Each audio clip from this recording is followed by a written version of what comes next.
and welcome to the Zoom version of the Penfield Central School District Meet the Candidate Night. I am Sherry Johnson, the Executive Director of the Monroe County School Boards Association. In my 5 years of serving in this capacity, I've done many of these candidate nights, but this will be my first doing it this way.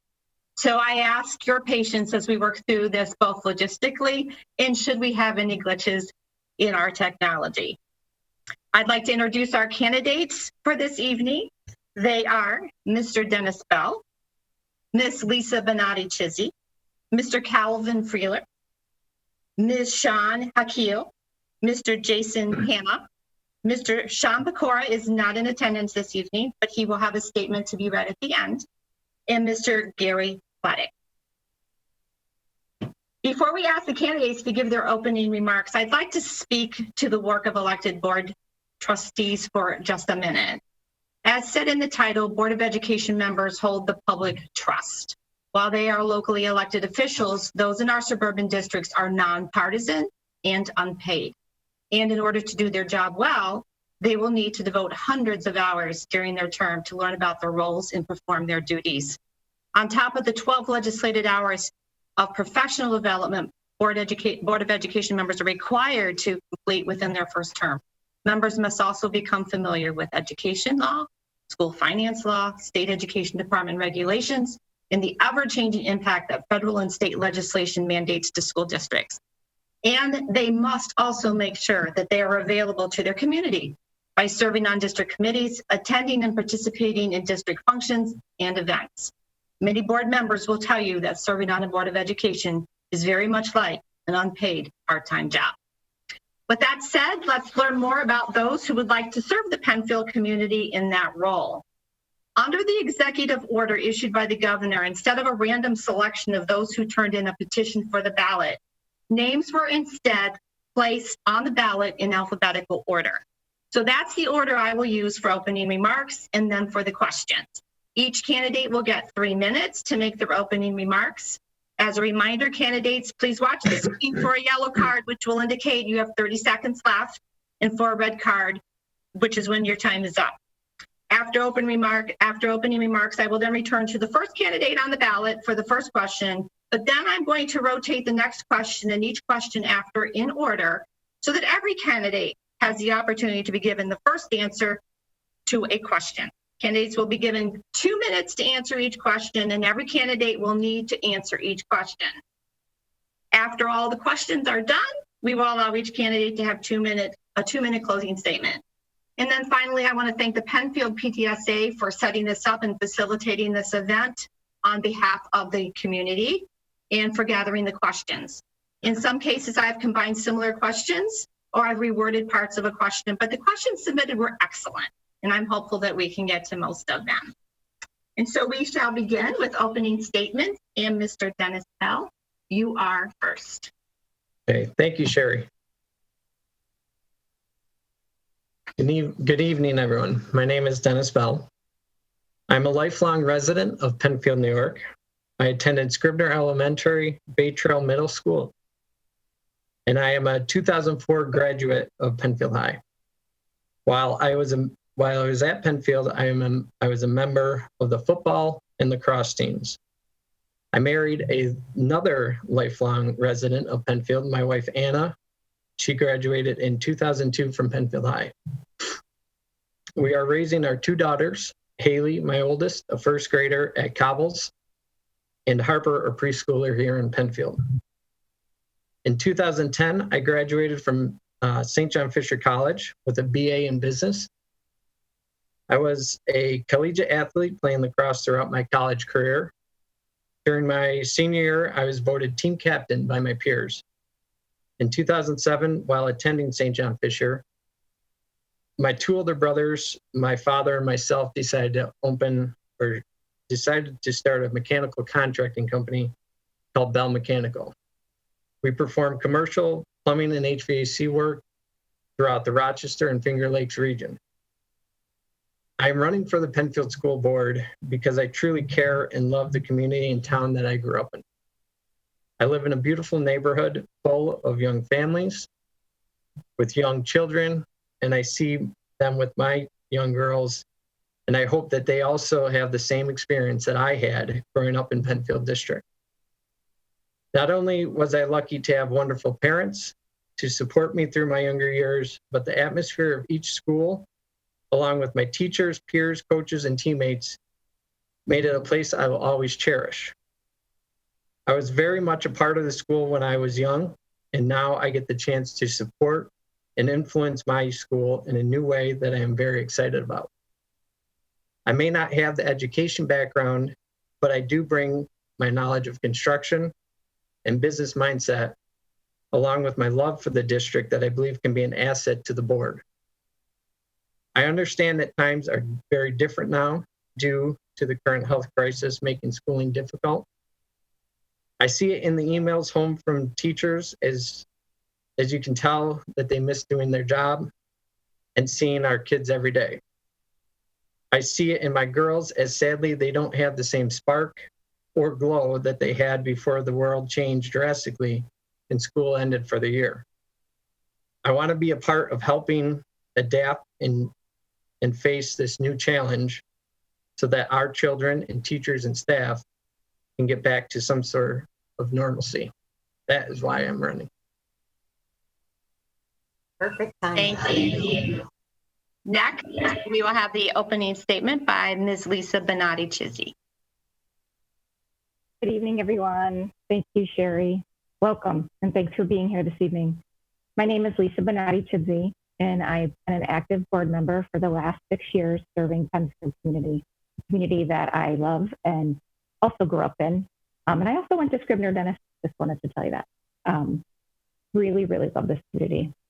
I participate in all of our board committees and am currently on the policy committee. I regularly attend all our parent-teacher organizations that are run at each school, as well as our K-12 organizations and our global sports boosters. I advocate for Penfield and public education by being part of the Monroe County School Board Association, as well as our New York State NYSBA Association, attending events, as well as professional development. I have experience in nonprofit, higher education, as well as corporate finance. And I'm excited to announce that I just received word that I will be endorsed as a board member by the Penfield Education Association, which is our local teachers union. I have the utmost respect for our teachers and staff, our administrators, our parents, and our community members. But I have to say that my favorite part of board service is meeting our students, your students. They are smart, they are articulate, and they are impressive. They impress me every time. It's been my honor to serve them, and with your support, I hope to continue to do so. Thank you so much. Thank you. And third on the list is Mr. Calvin Freeler. Hello. So I've already spent a year on the board. I picked up the remainder of someone else's term. And so the things that I really want to focus on if I am reelected, and it is a difficult job, not a simple job. What I wanted to do originally was focus on transparency, greater public involvement, and bringing new ideas. Minimal, some success in that area. I think that there's more that could be done. My primary concern is and has been the well-being of the students, particularly their emotional status, their constitution, and how they operate, as well as their education. And so focus on the development of the whole child. And I do think we need a bit of a culture shift in this area. And there are areas for improvement that I may be able to touch on later, but those are the goals that I see coming up. And so I'm just going to cede the rest of my time. Thank you. All right, next on the list then is Ms. Sean Akil. Hi, Sherry. Thanks for having me tonight. I just like to talk a little bit about myself. I'm Sean Hockfield. I'm one of the Seans running for school board, the woman Sean. I have a very supportive husband at home. His name is Mike, and he is an engineer at L3 Harris. And I also have two strong and independent children. One, Leah Hakil, who will be finishing up her third grade year at Indian Landing remotely from my dining room table, actually right now. And then also Addison, who will be an incoming kindergartner in the fall. I work full-time in fundraising at a nonprofit that provides essential healthcare, sex education, youth programs, and that supports survivors of sexual assault and domestic violence. Also, I work part-time as a group exercise instructor at Athletic Apex in Penfield. I am a product of the public school system. I was raised in an atmosphere of public service and community work were at the forefront of my daily life. My paternal grandfather was a World War I Navy veteran and also served as a U.S. ambassador to the United States in Colombia, Chile, Argentina, and Cuba. My maternal grandfather fought in the Battle of the Bulge in World War II and retired as a school teacher. My mother retired at the state level as a legal advocate for adults with developmental disabilities. My father, whose first language is Spanish, and who is a Vietnam veteran himself, moved to upstate New York to work with rural migrant workers, defending the right to sanitary working conditions and fair pay. He retired well-known organization called Pastone, Rochester-based, advocating for safe and affordable housing for our communities and for fair lending practices on a community level, a state level, and a federal level. I have held a job since I was 14 years old, and now I'm 37, in case anybody is wondering. And I worked incredibly hard for where I am today. I have worked all through college, paying my way, paying my living expenses, and completing my degree in 4 years. In 2000, I left my home at 17 and became a Rotary Foreign Exchange student in Barquisimeto, Venezuela. It is there that I spent 11 months completely immersed in the culture and language. I have never been challenged like I was during that time. The country was in precipice of destruction, and safety was of utmost concern. Not only was I trying to learn in school with Spanish as my second language, but I was living with so much uncertainty. Most of my career has been focused on community work. After college, I was in AmeriCorps Vista, creating and teaching disaster preparedness curriculum in small rural areas of the country. I later was able to take a full-time position in disaster response, oftentimes responding to local and national disasters. I have lived in several states through my career, but I have chosen to come and live in Penfield to raise my family here because it's the place that I want to be. It's near my family, and it's where I grew up. Nothing's coming into my life, education, academically. I oftentimes wanted to quit. I've worked really hard to where I am, and the teachers that I have had the privilege of having have made me what I am today. Thank you. Thank you. And for the next opening remarks, Mr. Jason Hanna. Thank you, Sherry. Good evening. My name is Jason Hanna, and I'm married and have two daughters in the district. I have a 9th grader and a 5th grader at Scribner Elementary. I grew up in Washington State, so much different than I think many of the candidates tonight. But lived in Seattle, went to the University of Washington, graduated in political science and geography with my bachelor's, and attended the University of Wisconsin-Madison and completed my master's degree in public policy at University of Wisconsin. I'm running because we need to ensure all our children continue to have the best education possible and have the opportunities both in school and extracurricular activities that they deserve. I'm concerned that balancing the budget in future years due to lack of state aid as a direct result of COVID-19 at worst may lead to cuts in key programs that may directly impact our students. The pandemic has affected all aspects of life. With respect to school, I see firsthand with two daughters in 9th and 5th the daily challenges our daughters face as they attempt to learn in a 100% online environment. If you're a parent out there watching this and have children in the district, I know what you're going through. We live it 24/7. While we're doing our best that we can with the current situation, I believe that keeping our children out of school is unsustainable in the long term and not in our children's best interest.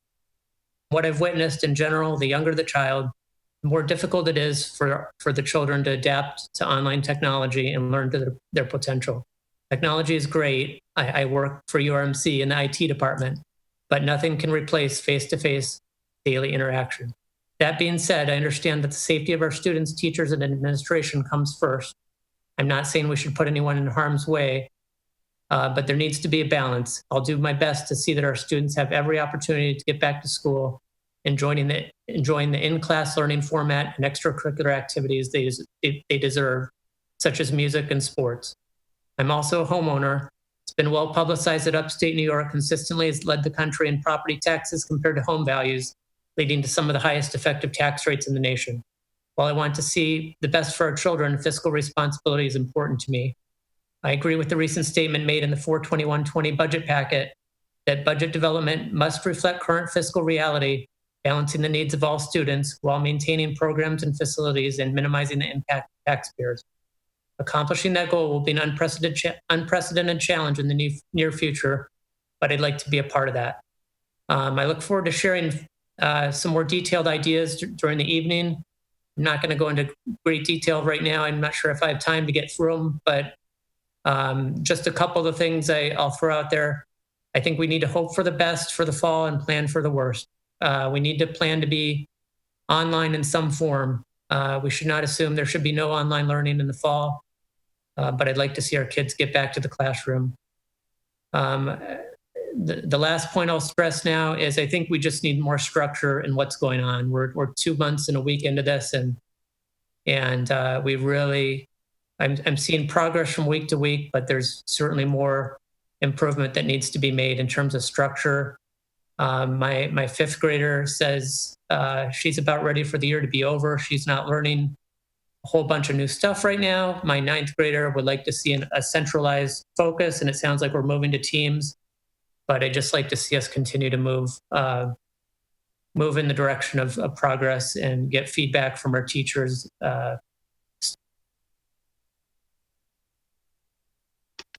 Thank you. Again, Mr. Makora is not in attendance. His statement will be read at the end. And so the opening statement by Mr. Gary Plackett. Thank you, Ms. Johnson, fellow board member candidates, and the voters of the Penfield Central School District. Good evening. For those of you that don't know me, I'm Gary Platt. My career began in the Penfield Central School District in September of 1966. I was in the mathematics department at Denonville Junior High School, which is where the Finney School is currently. When the Commons wing opened in September of 1973, I transferred to the high school along with a freshman class. Altogether, I spent 34 years teaching Penfield students. 34 years of what I would call successful years. I was published twice in the Who's Who of America's Teachers. I was selected the 2000 Penfield Central School District National Honor Society Teacher of the Year. And just a few years ago, I was humbled by a phone call from the school district that the annual 10th grade mathematics award has now been mentioned in my name. So education, as you can see, is very important in my life. I've been teaching now for over 54 years because I still get calls from my daughter because my grandchildren in the Fairport School District's elementary, their teachers have what is called the Math Action Day. And my daughter calls me up to see if I would be willing to participate. I haven't turned one of those down yet. I still love teaching. I love kids. And I was able to be very lucky to be able to connect with my students in the years that I taught, and they connected back to me. Respect is upmost, and so is communication. Without communication, it's hard for learning to go on. As Jason just mentioned, his kids are very struggling at home with the education process. I hear Governor Cuomo talking to Bill Gates that this isn't a bad idea what's going on. And I can see they're trying to save money. Teleteaching is not the way to go. The connection between the student and the teacher is the strongest part of the whole bond of the entire part of the education process. And without that, we're going to be in very deep trouble. Another thing that I've noticed since I retired is the change in the education process. The teaching system has changed completely, different than I was when I was teaching. The Common Core came into play since I've been back. Most people call it Common Core, but the actual name is the Common Core. And it's a state-led program. It's not a federal program. And I've got some strong opinions about that because it has to do with the language arts and the math part. So I hope that later on this evening, we're going to get an opportunity to talk more about the Common Core because I do have some very strong comments about that. Safety of our buildings is completely important. For the years that I taught there, I never once felt in jeopardy for the safety of myself, for the students in my class. I can't say that anymore. I look at the schools now. I'm sorry, Sharon. I hope to talk to you later. Thank you very much for your attention. Bye-bye. Thank you all. And for the audience, I have been given permission to address each of these candidates by their first name. So I will be doing that, and therefore I will not be messing up their last name. We are on to the regular questions, and I will remind the candidates that you have 2 minutes to answer these questions. And that, again, please pay attention to the screen as we get the yellow for 30 seconds and the red to let you know that you are done. Many of you explained in your opening statements what motivated you to run for the Board of Education. And part of the other question of this first question was the qualities that you bring that would make you a school board member. So I'm going to ask that second part. And again, we get to start with Dennis. And so it's, what are the qualities that you bring that you feel would make you a good board member? Well, qualities, I guess what would, I'm very down to earth, very, very easy to talk to. Communication is key, and as kind of all the candidates discussed. So I'd say I'm easily approachable. So I think that would be something that would be, I guess, trying to think of what else. I mean, what else would that be? Would you be looking for from that, I guess? Do you want me to clarify the question, or Sure, are you done? No, yeah. You're going to be a member of a 7-member team with the superintendent, and you're going to be working in that capacity. So I believe the question, and again, it was from the PTSA, is what are those kinds of skills that you would need to work in that particular kind of organization? Gotcha. I guess I kind of, just communication and being able to work with others. I work in a project or a company that has multiple projects, work with, all sorts of different kinds of people, from field employees to owners of companies, owners of facilities. So, I have that aspect of, just being able to work with anybody and communicating with anybody. Thank you. Yep. Okay, next, Lisa. Same question, the qualities that you believe that you bring to the table. Hey, Sherry, thank you.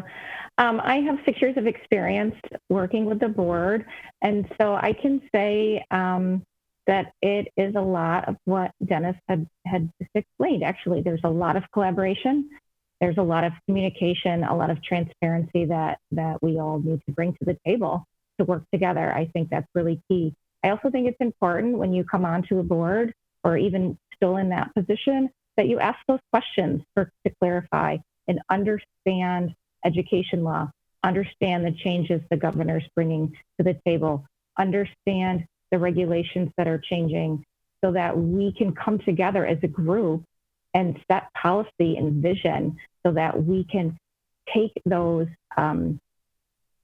regulations that come sometimes without a lot of clarity and fit them into Penfield and make them local. And that's the key that we need to be focusing on, is with all these chaos and all this changes happening, how do we make that work for Penfield and for our families? Thank you. Thank you, Lisa. And Calvin, you're up.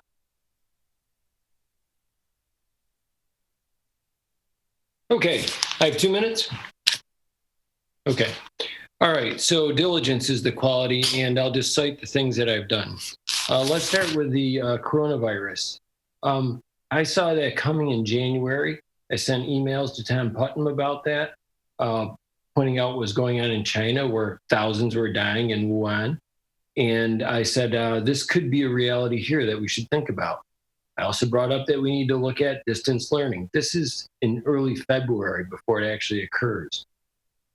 I also cited the risk of a pandemic in the health and safety meeting back in November when we were looking at whether we needed a policeman or not. Turned out I did a casual risk analysis of what could get us. Odds of a school shooting, 1 in 614 million on any given day. Odds of nuclear war, 1 in 100 in any year. Risk of pandemic was third on the list, and that was fairly high. We didn't get an actual number, so I was way ahead on that. Then when it came to actually getting school to end, I found out from my son that we had 11 kids come back from Italy at the end of spring break. And I knew Italy was highly infected. And I said, okay, what are we going to do in a board meeting? It was new business. That would have been right after February break. If you wanted to look that meeting up, new business, end of the meeting. And so I just wanted to get Tom to talk about it. He said what his situation was. And then that concluded with a letter at the end of that week where I said, we need to close the schools when the plan was to keep it open. I said, we've got to do it. The buck stops here, and we don't want to be responsible for anyone getting hurt. The next day, they announced that school would stop. That's all I have to say about it. There's more, but I won't use any more time. Thank you. And Sean, your turn to answer the same question. Thank you, Sherry. So as I said, I'm community focused. I have a long standing experience in nonprofit work and working in the community. I'm also responsive and not reactive, which I think is super important. I actually report to a board professionally, and I know what it takes in order to be a board member. I know the amount of time that it takes to be an active board member, and I know the amount of time that I have that I am capable of giving to Penfield Central School District. I'm also a problem solver. I have a lot of experience with managing projects professionally and as a volunteer. And I have a lot of experience with the parent-teacher organization at Indian Landing. And I've worked really well with Dr. Putnam on several projects that affect our kids at Indian Landing, but also in Penfield.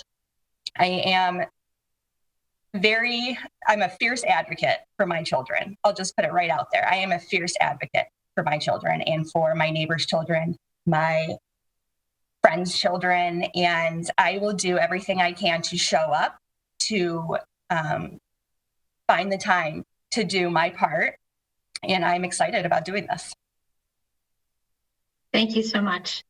And Jason?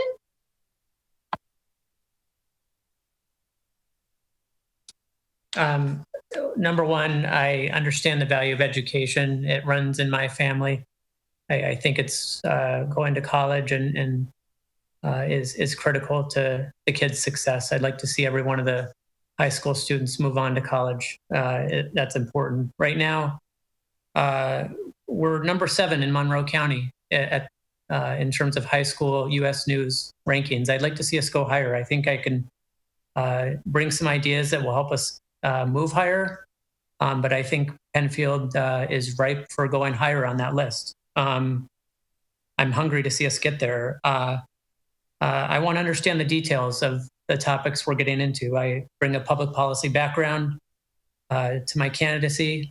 I also have done project management, large-scale projects at various healthcare organizations throughout my career.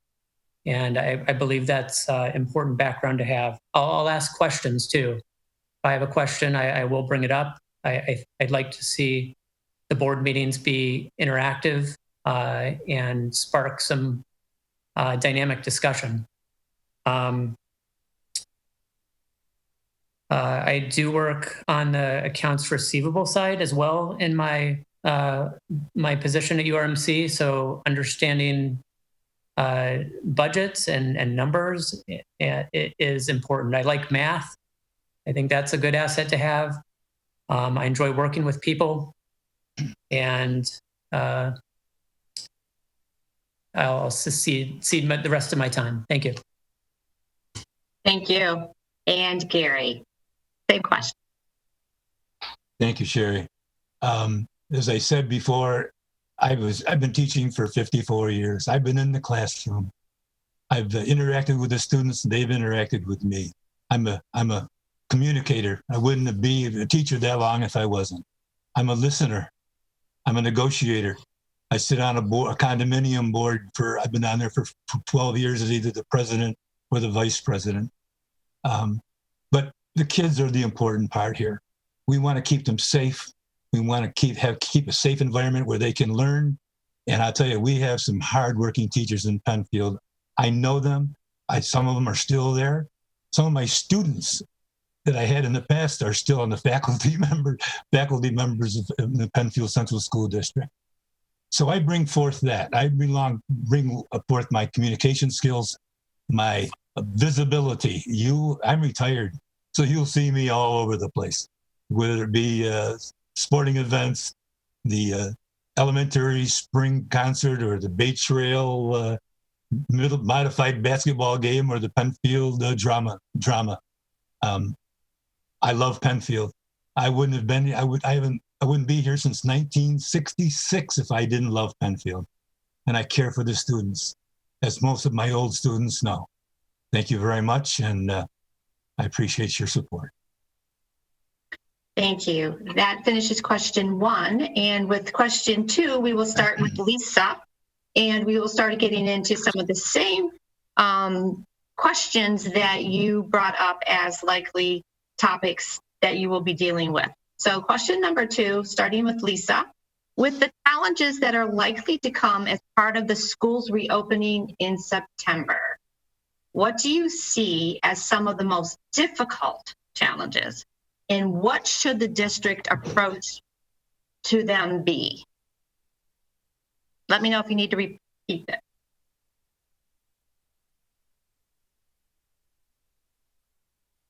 Ooh, why do I get the hard question first? How they came to me, Lisa. Goodness gracious.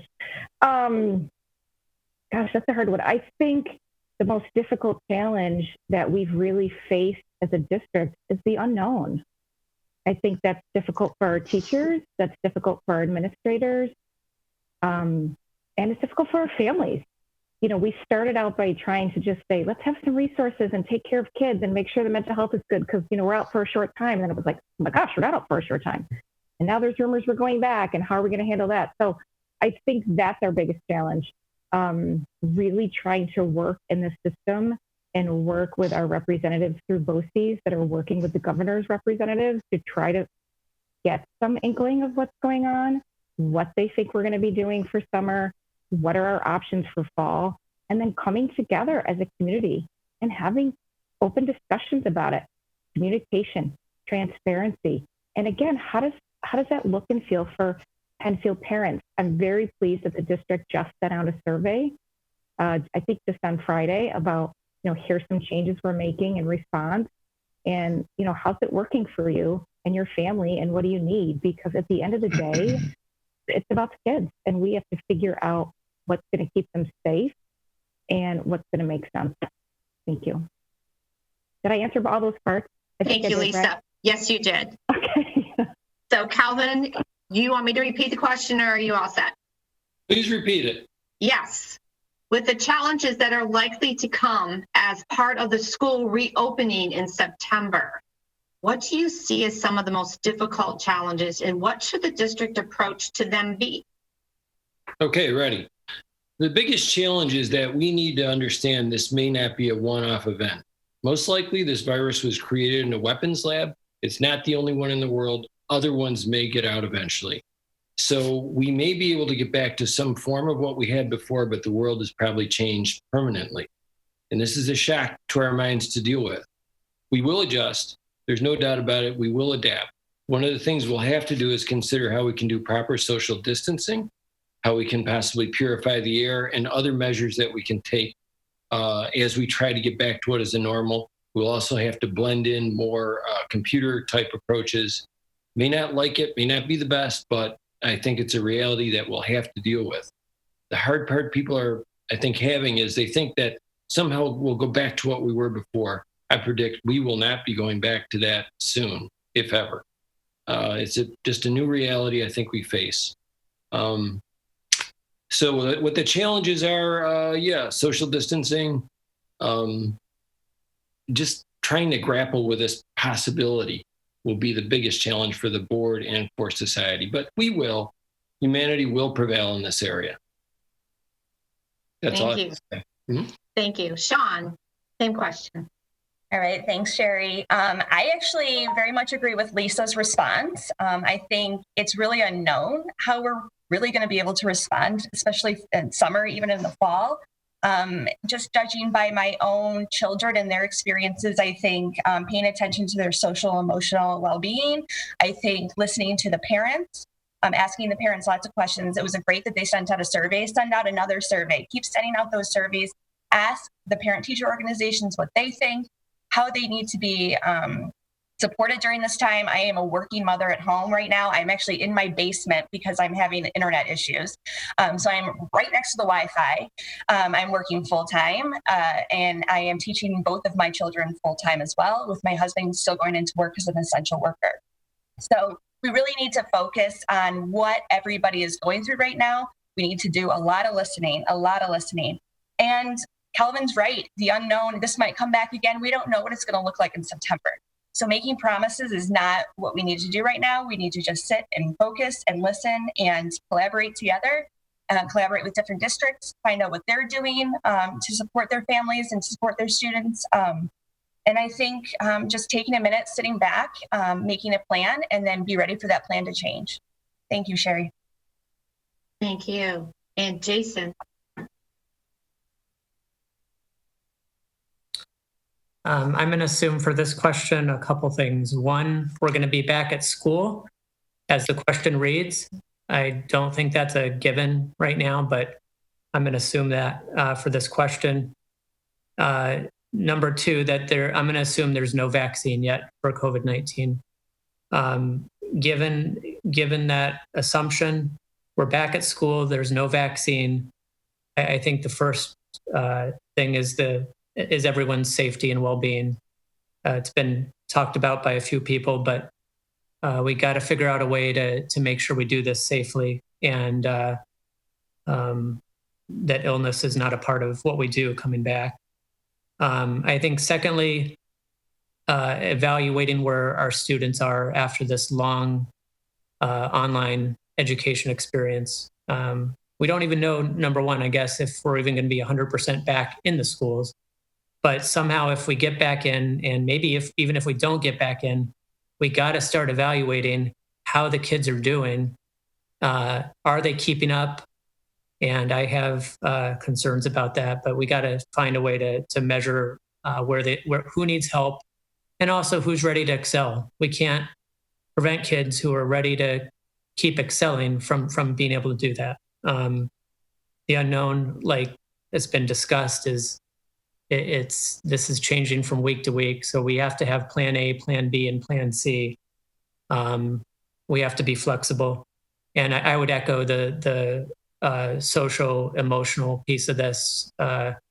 We cannot afford to have kids either thinking about drugs or alcohol or at worst suicide as a result of this. We got to focus on that. And I think that's critical as well. Thank you. Thank you. Gary? Yes, thank you, Sherry. I see a number of issues that we have to be concerned with. Number one has been mentioned before, the safety of our children. The board has got to get together and come up with policies of what we're going to be following and have the students make sure that we all do the same exact thing in every building, no matter where we are. So the safety is absolutely important. Number two, I don't think it's an unknown. I'm very concerned about the state aid that we're going to get after all this is over with. The income that's coming into New York State is bad, and we've projected a certain amount of money that our district is supposed to be getting from it to help pass our budget, and I can just see cuts there. So our big problem is going to be, what are we going to do when it comes down that the state is going to tell us that we're not going to give you as much money as we were telling you we're going to get before. Programs are going to have to be cut, and they're going to be tough ones. And that means that we're going to have to sit down and talk about which ones are the best ones and which ones are not. Talk to the community, community groups and get as much information as we possibly can. As I said, communication is the key here, not only in education, but to the community people that we serve. So there's a number of problems that we have facing us, and there are just too many to preserve. But those are, I believe, two of the main problems that we have to face. Thank you. Thank you, Gary. And then Dennis. So I think the biggest thing is social distancing, and how do you do that in schools with so many kids and teachers? So an idea possibly would be, are the older kids, the high schoolers, can they continue doing the schooling via Zoom because they are more mature and more adaptable with the technology? And maybe the younger kids, we start splitting them up into the schools so their classroom sizes aren't as big. Keeping that social distance as a priority. Other ideas are possibly, there's a UV light that sterilizes rooms that I know are used in hospitals, and that's come out now, even a possibility for schools, but that comes at a cost. How will that be covered? But if you think of it, maybe you have, the maintenance staff go around and clean the rooms every night, and at least your students are safe, and that it's a sterile room that you're going into the next day. So those are the big things. And then, it is scary because you don't know what is going to happen in the fall. It's quite clear that, it sounds like the governor's trying to wait till the end of this month to even make a decision just on the summer. So I guess we'll have to see in the coming weeks here from him. Thank you. Okay, continuing on with difficult questions. Alvin, you get to start on question 3. The state is facing a serious deficit that will affect funding for education, which will most certainly and profoundly affect staffing and programs. What do you consider to be the top 3 priorities that must be preserved in the face of serious funding shortfalls? And would you use the district reserves in order to preserve those? So your top 3 that you must preserve, and would you use district reserves in order to preserve those? Okay, thank you for that question. Yes, I would use district reserves. We'll need to do that to bridge the gap in this tough year. So the other 2 things that we must do, well, obviously we must provide educational value, because there's a population out there that must be educated. Society depends on this regeneration of an intelligent and capable group of people that can take over as we get older. And then obviously it's always going to be safety. We have to keep them safe. So get the job done, keep them safe, and we'll have to use money from the reserves. It's really pretty much that simple. I don't think there's much more in the top 3 that I can think of as requirements. Thank you. And then Sean, you get to go next. Thanks, Sherry. So obviously we're facing issues that at least in my lifetime, haven't faced before.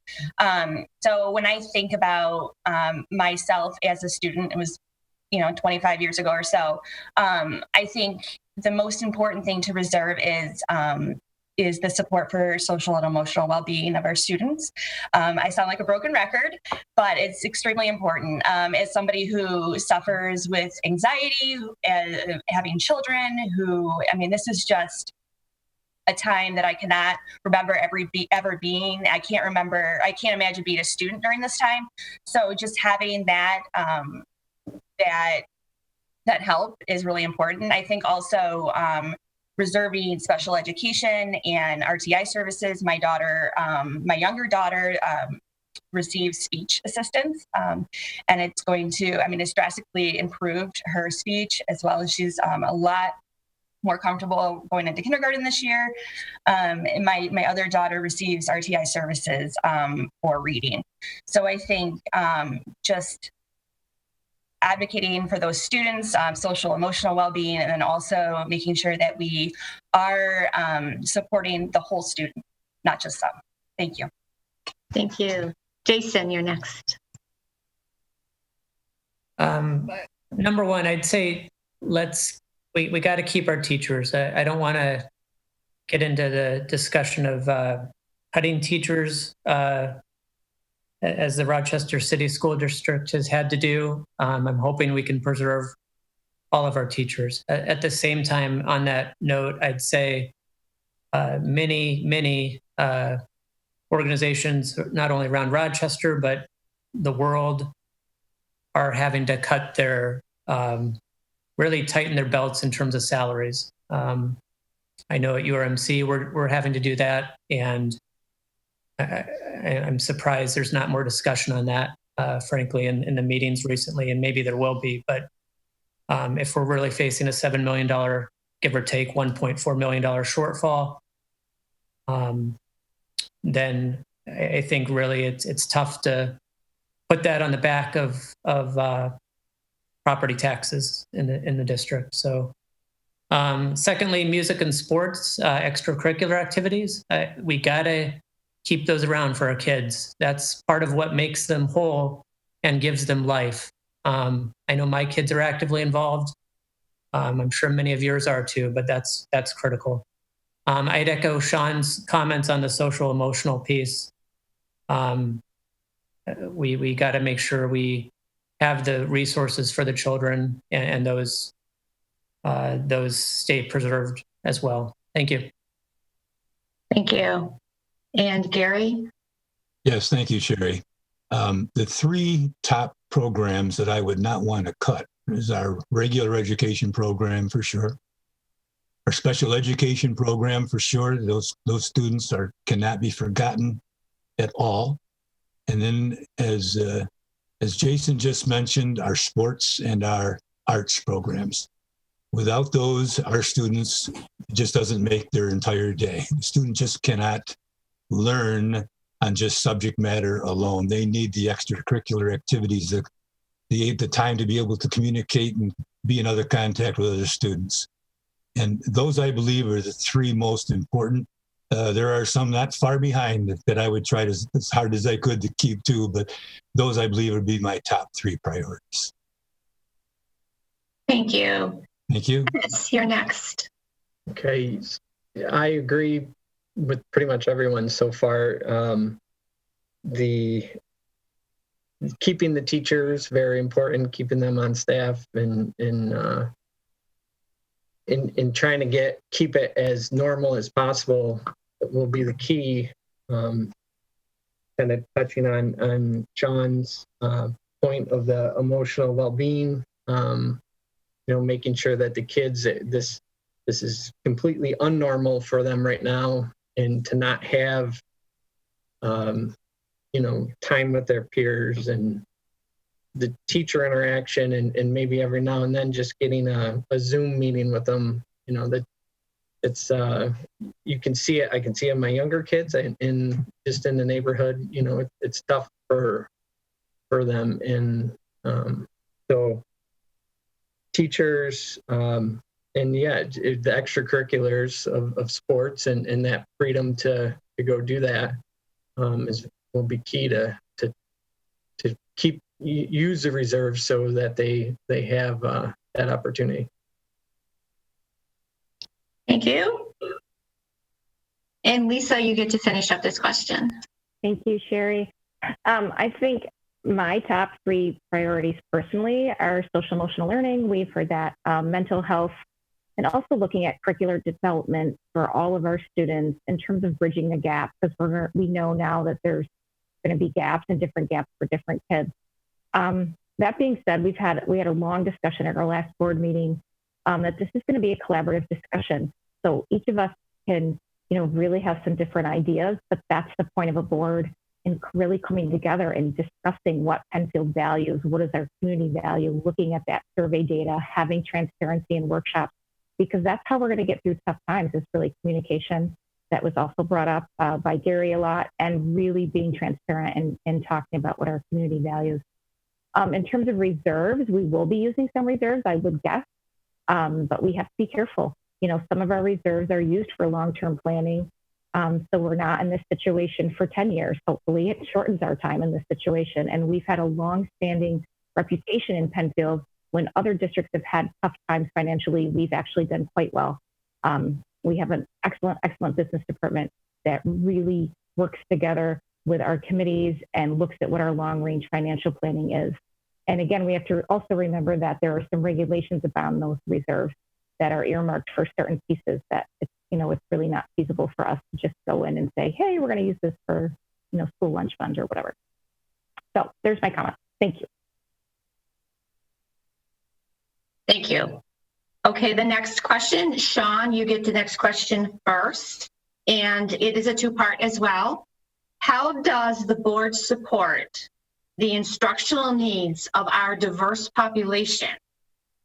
And what is the role of data and research in providing that support? Thanks, Sherry. So how does the board support the needs? Well, obviously, it's looking at the data. It's very important to look at the data ahead of time and see what the needs are of the district. I know for my personal my personal situation, I would say, is just looking at what each individual student needs in order to succeed and to live their best life. And so also it's also making sure that those services that I talked to before are available. And so every student has the same ability to succeed in their own way. Thank you. Hey, thank you. And Jason, you get the next tackle of that question. Could you repeat it one more time, Sherry? Yes, it says, how does the board support the instructional needs of our diverse population? And what is the role that data and research plays in that support? Well, I think research provides data, and data can drive decisions. So if you don't do the first, it's hard for the board to know how to support that diverse population. The question really doesn't indicate the definition of diverse. It could mean any number of things, but having the data involves research, the kind of work that Mark does on the the budgeting side, for example, produces the data. The board, I think Penfield, obviously it's not Brighton, for example, or certainly not Rochester City School District in terms of ethnic diversity. But there's many different types of diversity that we can talk about. We can talk about ethnic diversity. We can talk about, income of families and ability to pay for lunch. There's many different types of challenges that the board will tackle with respect to diversity. So it's a wide-ranging question, but I'd say the data has to help drive the decision to act from there, and the board has to be a central part of that overall. Thank you. Thank you. And then Gary, you get that question next. Thank you, Sherry. Well, being a mathematician, statistics plays a very important part in the subject. But statistics isn't the entire answer. You have to do analysis besides. What's causing the statistics to end up being the way they are? Penfield has been supportive of the urban-suburban program for years, way back to when I was teaching. And it brings the inner city students out to Penfield where they get the feel of the education system out here. And after I stopped teaching, Dr. Mace, the previous Penfield superintendent, back when I was there, he asked me to go to Roberts Wesleyan College and help him with the student teacher and the teacher program out there as an associate professor, and I got a chance to go into the city schools and observe the city school districts, both as a student teacher they were teaching there, and also full-time teachers in the math classes. And the difference in the classes are unbelievable. I was thinking back as what would be like my career if I taught in the city compared to Penfield. We are very lucky in Penfield to have the education system we have and to be able to teach all students, no matter what the diversity is. Our teachers are flexible and they can take control of the situation.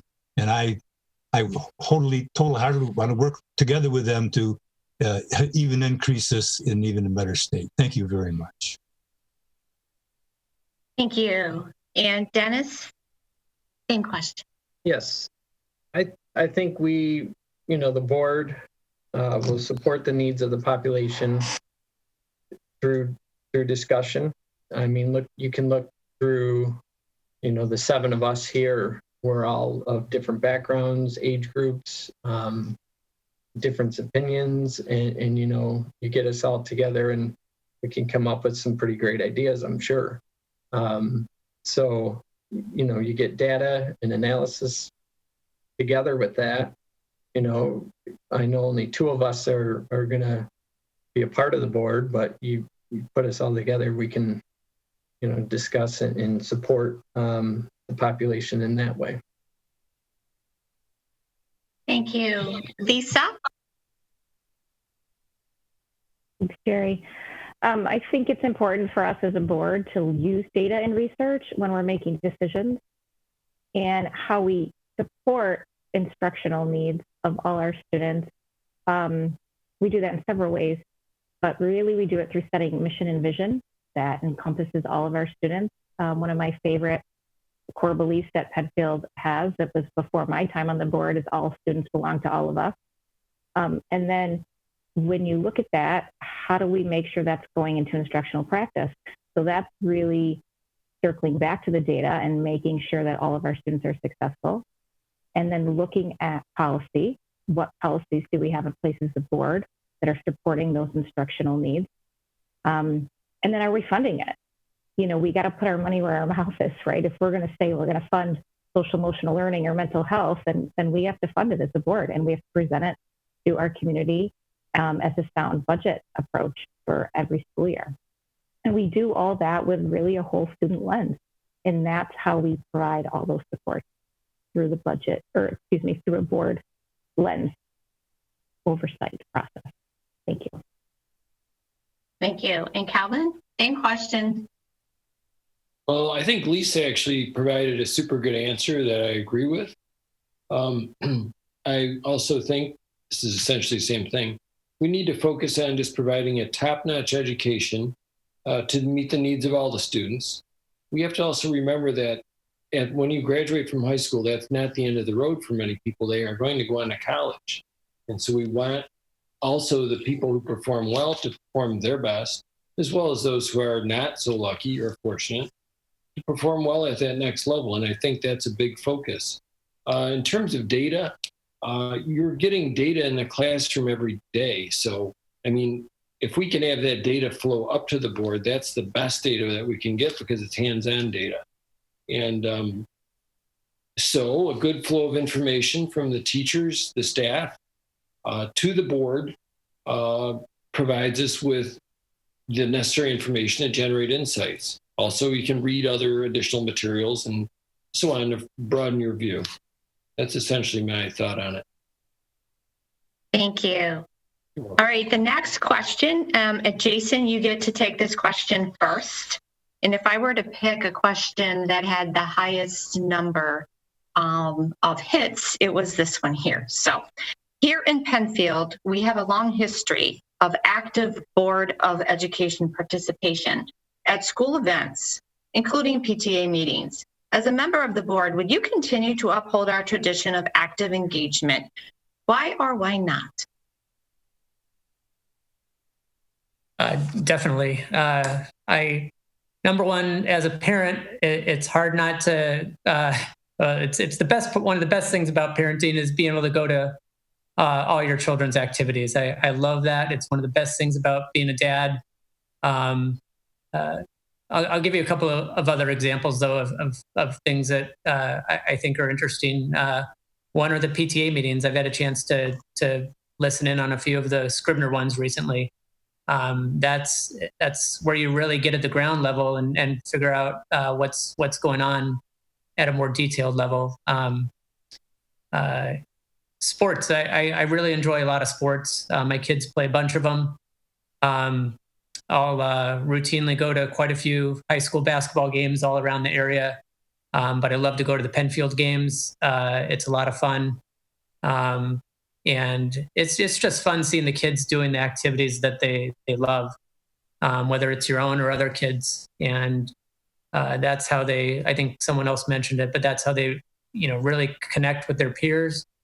You see the enthusiasm from them. And as a lover of extracurricular activities such as sports, music, myself, I would, whether I'm on the board or not, I definitely plan to continue doing as much as I can.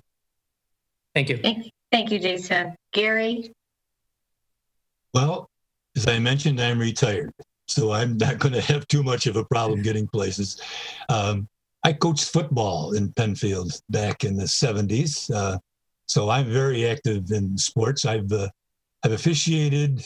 Some of you may have seen me running up and down the basketball court, but I stayed active officiating the modified basketball program in Penfield for the last probably almost 20 years. I've been assigning officials to that and participating myself.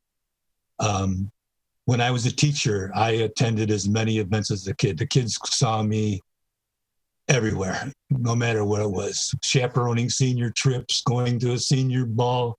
And I have no intent of even stopping that. Teaching was my life. Kids were my love, and I have no plans to stop that. So yes, you will see me all around. I don't know if this is acceptable or not, but if I do get elected to the board, one of my goals is to go to every school after school hours, because I know school board members can't go to school during school hours, and introduce myself so that everybody gets to know who I am and let them know that I support them and I support the Penfield education. Thank you very much. Thank you, Gary. Dennis, you're next. My answer is yes. I'll love being at any event. I try to go to as many ways as possible. Most likely my two children will be with me, but and my wife. But as a role of the board, we're the policy making body of the school district. So, to not know events or not be a part of events that's happening in the school, it kind of seems, like you're not a part of it if you're not attending. So I think absolutely I would keep that as part of what I would be doing. Thank you, Dennis. Yep. Lisa. Thank you, Sherry. I think my record really speaks for itself. For the past 6 years, I've been a very active and involved board member. I regularly attend parent organizations and our PAB meetings, which is our parent advisory board. Among our board members, we kind of also have a practice if somebody, signed up for a meeting and can't make it. I've attended meetings for other board members and they have for myself as well. So I think many of us really go out of our way to try to make sure we're connecting with families. And as I said before, I love seeing our students. Throughout my board service, have still volunteered in the classroom when my kids were younger, and volunteer for events when it's appropriate. Thank you. Thank you, Lisa. Calvin? Could you repeat the question? Sure. Here in Penfield, we have a long history of active Board of Education participation at school events, including PTA meetings. As a member of the board, would you continue to uphold our tradition of active engagement? Why or why not? Well, actually, I've been a failure at this. I only went to one Christmas program. And the reason for that is that actually working on the other issues of the board, as well as trying to make a living, takes quite a bit of time. And it is nice to go to those events and see those things, but you have to meter your time when you're on the board. And some of the issues and stuff that we face actually require a great deal of thought. And so I would actually prefer that more parents and such would tune into the board meetings and would read the Penfield Prestige, because I've gone around and asked people about this. This is a way of participating. Have you read this? Are you aware of this? Such as the police officer that we're looking at bringing on, or those sort of things that I sort of get into, and they don't. They throw the stuff away, and I'm very sad to see that. And I'm wondering about this. I know I'm getting off topic a little bit, but it does pertain to how you use your time. I'm concerned about this upcoming ballot, if they're just going to throw those away. So for the people that are listening and watching this, I would encourage them to encourage others to participate. Watch what the board does. I don't think that people are really paying attention. So it's nice to go to one of these events and say hello, but it really isn't going to amount to much compared to what the input could be to us, to the board, if they would comment back at us about the things we're working on. Thank you. Thank you, Calvin. And Sean, you get the last answer to this question. Okay, well, I consider this the easiest question to answer. As my girlfriends, especially in Penfield, say, I'm everywhere all the time. If I wasn't raising millions of dollars for reproductive and sexual health care, I would be at every single event I could. My passion is my kids, my family, my kids' cousins. I try to go to every sporting event that they have. Obviously, I'm the president of the PTO. So obviously, I do attend all of those meetings. I volunteer at STEM Club. You can often see me taking paid time off from my full-time job and going into the school to either volunteer in the classroom. I was the classroom mom. Moms can do it all. I have a firm belief that moms can do it all, and we are the most passionate people. And we show up to everything, and we support our children no matter what, and we support our children's friends no matter what. So, yes, is the answer. I am prepared to show up and to be present and to do everything I can to collaborate with not just teachers, but students, get to know them, get to know their needs, get to know their passions, get to know where they want to be in 20 years. If it wasn't for a teacher or a school board member taking a chance on me and getting to know me better, who knows where I would have been. So, yes. Thank you, Sean. All right, Gary, you get to take this question on first. And this question is, what is your view regarding having school resource officers in schools? Well, I was very lucky that in the 34 years that I taught in school, that never once did I go into the school feeling unsafe. When the students entered my classroom, they entered into a safe environment. They all felt safe in my school environment. The bad school shootings didn't start to occur until after I retired. Sandy Hook broke my heart. I just couldn't envision myself teaching in a school where my students would be put in kind of peril that those students are. Yes, the statistics are low, that there isn't that many school shootings, but God awful if Penfield ever was one of those schools that it happened to. And I want to be safe. And having a resource officer in the building, in my opinion, keeps not only me safe, but it keeps the kids safe. And that's our number one priority. That in case we do have that horrible thing happen, and God only hope that we don't. But if it does, by having a resource officer in place, I believe keeps everybody safe. And at least we have put up some kind of a defense of that happening. I never once thought it was going to happen in Penfield, and I bet the people in Sandy Hook never thought it was going to happen there either. So that is a very big concern of mine. And yes, I would be one to support having a resource officer in the building. Thank you. Thank you, Gary. Dennis. Yes, I'll echo Gary. While I was in school, I never felt unsafe. We would have threats, not necessarily people coming in, but, threats that were just kids not making the right decisions. So, I mean, that was scary, but you never really, you felt safe. But now there is a different problem. And I will say when my firstborn went to school at Cobbles, my first concern was, you think of something scary happening. And even though I know, I was safe at Penfield, and Penfield is a nice area, safe area, you do worry about that, especially once it's your own kids. But in general, I mean, there's a big community out there, and you worry about everybody. So yes, I would support it. Thank you, Dennis. Lisa? Thanks, Sherry. I have to say, when this topic first came up to the board level for discussion, I was just unsure. I just wasn't sure what it was going to look like. And there's a lot of different components to it. There's safety, there's cost. How does family feel about having someone in the building with a gun? Does that make them feel safer? Does that scare them? So it really was about all those sort of pieces, and what did the community feel about it? So I'm proud of the work we did around the discussion. We had a safety workshop. We had many board meetings about it. And then we did a whole safety audit, which was sent out through the Prestige, and we were receiving comments and that we discussed at a board meeting.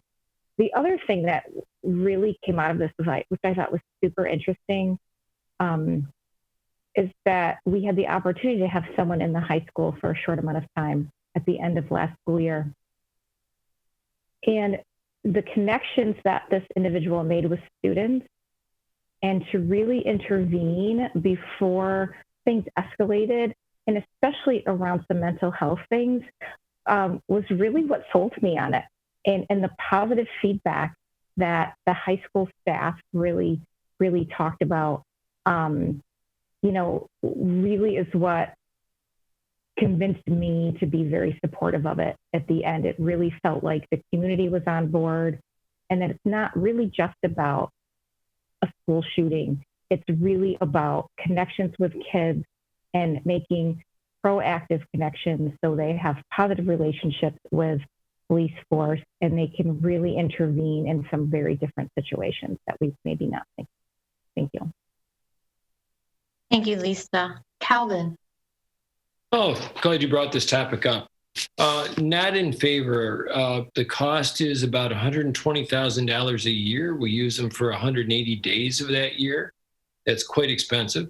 There's also an oversight person. Their cost is around $80,000 a year, so $200,000 a year. Odds of a shooting, 1 in 614 million, I found. So that doesn't make sense. It's a fear, but we can't let every fear drive, expensive moves, is my point of view on it. Also, I believe it's reflective of a police state. We have a great deal of surveillance in the high school and the other schools, cameras everywhere. Anyone who's going to do violence probably is not going to come through the front door past the policeman, would be my guess. There are already police in the school on a fairly regular basis. So very costly. The benefits have not been made clear to me. It was based on a report that was kept from public view. All the report said, I was the only person that read it, I think, on the board, said, you should have two of these guys. Well, okay, that really is not substantial proof to me, not a strong argument that we should do it. And I haven't really even seen exactly what the requirements are for this individual. What will they do? So effectively, they're very expensive staff that we're adding to help some people. I'm not really sure. So I'm not going for it. We're going to need the money for other things. Thank you, Calvin. And Sean? Thanks, Sherry. I would respectfully disagree with Calvin. I do see his points. I think it goes above and beyond school shootings.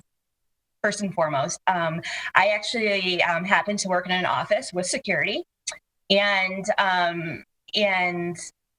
the fact of walking into a building and knowing it's secure is first and foremost for me.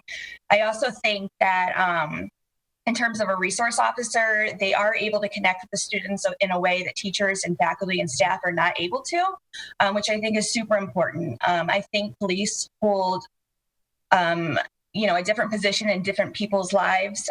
So we do have to be cognizant of that. And I think having a resource officer who is there every day, who are working with the students, who are mediating situations, who are kind of a positive influence in a child's life. Maybe they won't be able to talk to their parents about something. Maybe they won't be able to talk to their educator about something, but they can talk to the resource office about it. So I think it's worth every single penny. First and foremost, I was one of those people like Lisa at the PTO meeting when one of the board members came and said, "Oh, we're getting a resource officer." And the first thing I said is, "Are they going to be armed? Or, what's going on?" I had a million questions to be asked. And I think definitely my position has changed quite a lot. I've talked to other teachers in other districts who do have a resource officer available to them. And they've said it's been nothing but a positive experience. I think it's worth every penny. Thank you, Sean. And Jason, you have the last word on this question. This is a tough one. It's not an easy decision to make either way. I guess my emotions, kind of like Gary said, go back to Sandy Hook. I remember President Obama speaking on that day, how sad I was. I can only imagine if something happened in our district. I do think it's expensive. I think Calvin's point is relevant. I don't think it's a reason to vote no to the budget. I still will support the budget, but it seems expensive. I don't know if the board considered, you saw in 60 Minutes a few weeks ago, Niagara Falls is pursuing facial recognition. I don't know if that was discussed in terms of an alternative idea. It's not being used very much, but I have worked in, for example, a big organization in New York City that is employing facial recognition, and I think more and more that technology will continue to grow. So I'd say maybe for the short term, but it wouldn't hurt, I think, each year to review this and decide if this is where our money needs to be going in terms of safety. It's a lot of money to spend, and we are in some of the toughest economic times, probably the toughest we'll ever experience in our lifetimes. So I hear, Calvin, your point. And again, I don't think it's a reason for me to vote down the budget, but it is expensive. But my thoughts go back to Sandy Hook. That's my first thought, and how I felt on that day, and how I felt, as it's not just Sandy Hook. It's seems every few months we hear something new. So, thank you. Thank you, Jason. And it is now 8:20, and believe it or not, you've been at this over an hour and 20 minutes. What I would like to do now that everyone's had an opportunity to answer one question first is to let you get to your closing statements. But first, I'd like to congratulate all of you for handling some difficult questions in a very short time frame, and congratulate you all and wish you all the best. So we will start again at the beginning, and Dennis and every one of you gets 2 minutes for a closing statement, and then Sharon will read Mr. Pecora's statement, and then we will be finished. So Dennis.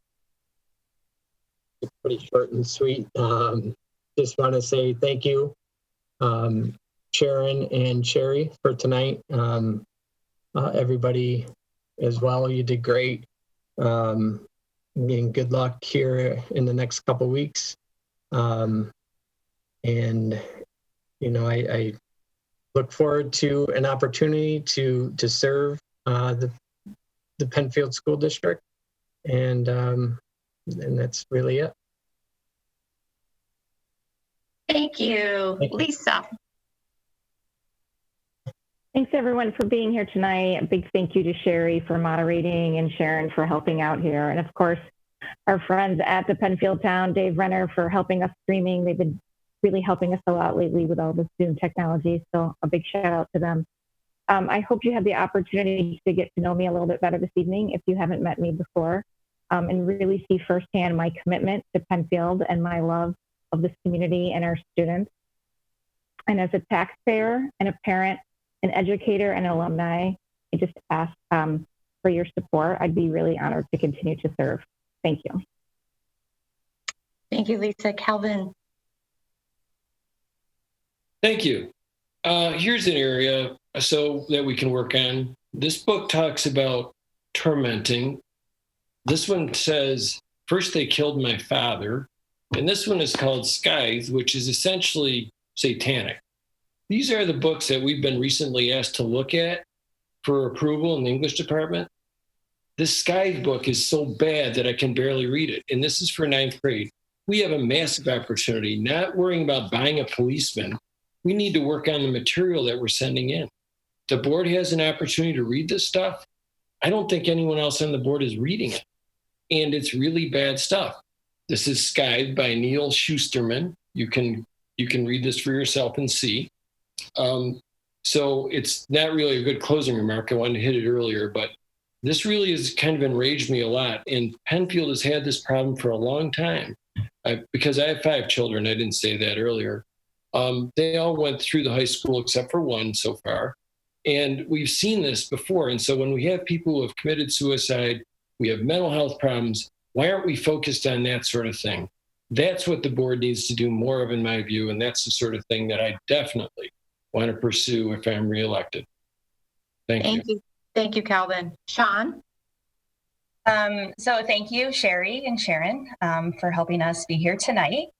Sherry's privileged to get to know you. I am ready to serve with other Penfield School Board members to work collaboratively to move the district forward and be one that is compassionate, can make tough decisions when needed, and one that advocates for taxpayers, teachers, and students. I want to go beyond the classroom, partner with the Penfield community, and respond to the hopes and dreams of young people in our community. I'm proud to be endorsed by the Penfield Education Association. They know who I am. I am a fierce advocate for teachers, administrative staff, and for the whole student. Our students belong to all of us. Thank you. Thank you, Sean. Jason?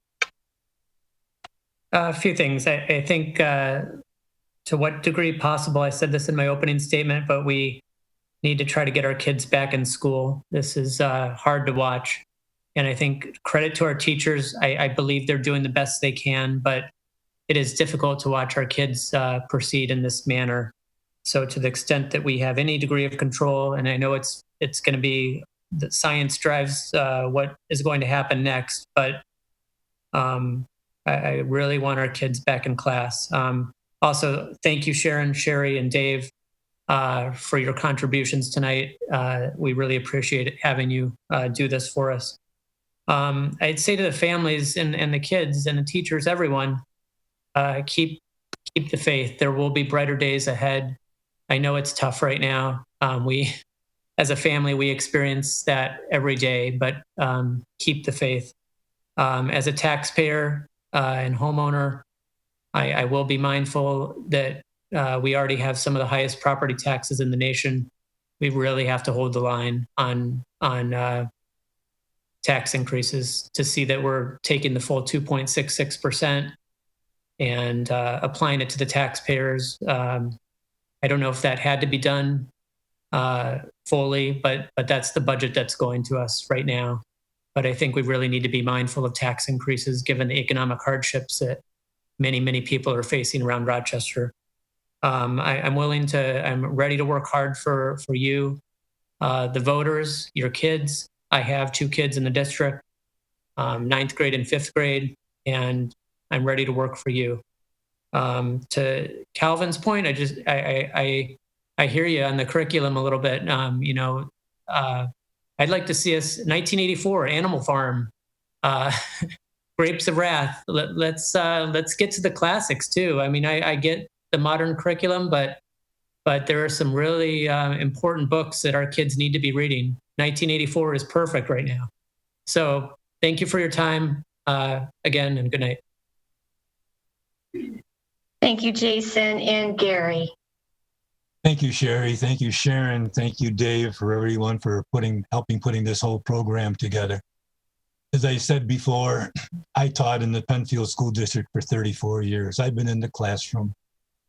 There are a lot of students out there who follow me on Facebook, and they know that I really am serious about helping the school district progress towards the future. Technology is where we're heading. The Common Core is supposed to make all of our students be more critical thinkers than before. I waited for my students in class to ask me this question: when are we ever going to use this before? When are we ever going to use this, the algebra and the geometry? And I took the time off and told them. I waited for that question. I hoped they were going to ask me that. Because the students in my class, I then told them the reason why they're learning the way they're learning, to become better thinkers. And that's what we've got to put out into this real world. And that's what the Common Core is really trying to do, is put forth more critical thinking on our students' part. And that's what we've got to do.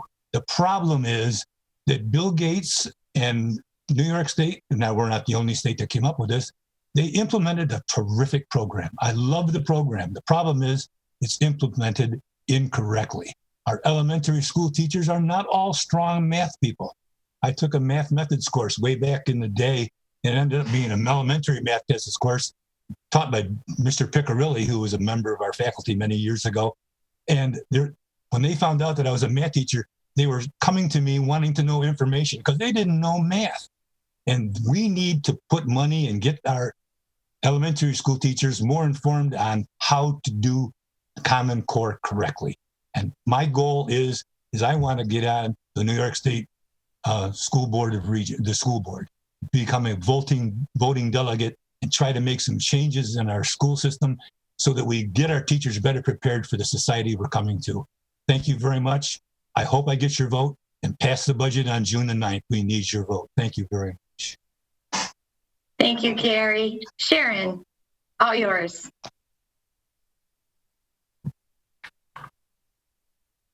All righty. So this is being read on behalf of Sean Pecora, who was unable to attend tonight. And this is his statement. Hi, my name is Sean Pecora. I've been a proud Penfield resident for the past 2 years. I'm a father of 2 beautiful girls, Selena, 19, and Brianna, 20, and also have a dog named Rocco. Currently, I work as a teacher's associate in special education with the Rochester City School District. I've been employed there for the past 3 years, almost 4. I also volunteer at recreation centers, which have an after-school program 2 days a week. I help students with reading proficiency and writing skills. In the summer, I volunteer 20 hours a week in the recreation center at the City of Rochester with sports activities and also doing book bowls. They are supposed to read 10 to 15 books throughout. I'm also a full-time college student and will be graduating from Monroe Community College for Human Services in the fall, and will be continuing education at Robert Wesleyan to pursue a social work degree. In conclusion, I want to say that I am happy to try to be more involved in the Penfield community and serving on the school board. I will be committed and work vigorously to ensure that students and families have all the resources that they need. I would make sure Penfield can stay in the right direction. I will continue to advocate for the funding that the Penfield School District deserves. And that again is Sean Pecora's statement. Thank you. So thank you. And thank you again to the community. Thank you again to all of our candidates and to the Penfield Central School District, the PPSA. Remember, June 9th is when you need to have your absentee ballot back into your district. And I will turn this back over now to Mr. Renner.